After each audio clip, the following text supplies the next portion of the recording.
প্রায় সময় আমরা রোগীদেরকে রক্ত দিয়ে থাকি। এই রক্তগুলো আসলে দিতে কত সময় লাগে?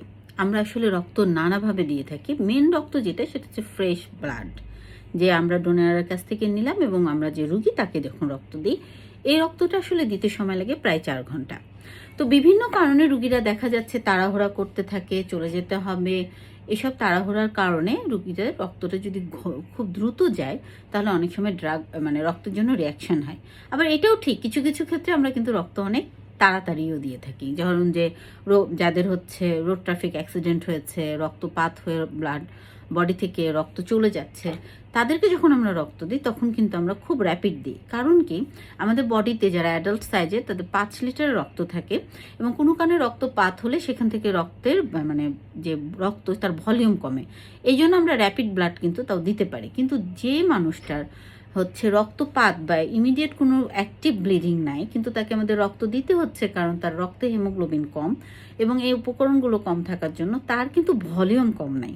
তার কি কম? তার হচ্ছে ভলিউম ঠিক আছে, কিন্তু তার রক্ত বা হিমোগ্লোবিন এগুলো কম।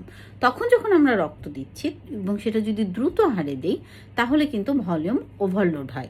দেখা যাচ্ছে হার্টের ওপর প্রেশার বাড়ে এবং হার্ট অ্যাটাকও হতে পারে।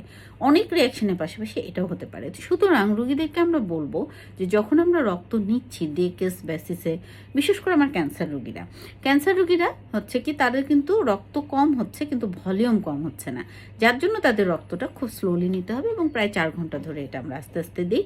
তাড়াহুড়ার কিছু নেই। এই সময় রুগীরা মনে করে যে আমরা প্রায় আসছি, রুগীর অ্যাটেন্ডেন্সটা প্রায় আসে, শর্ট টাইম থাকে, প্রতিদিনই আসতে হয়, এই জন্য তারা বিরক্ত থেকে তাড়াতাড়ি করতে চায়। এই জন্য যে যেখানেই রক্ত নেন না কেন, এই রক্তটা যেন আপনাকে একটু স্লোলি দেয়।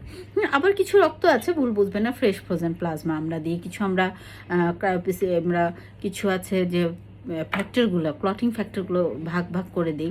তখন কিন্তু আবার আছে যে আমরা প্রায় 1 থেকে 1.5 ঘন্টার সময়ের মধ্যে অনেক সময় আমরা ফুল ব্যাগ একটা ইউনিট ট্রান্সফিউজ করে দিতে পারি।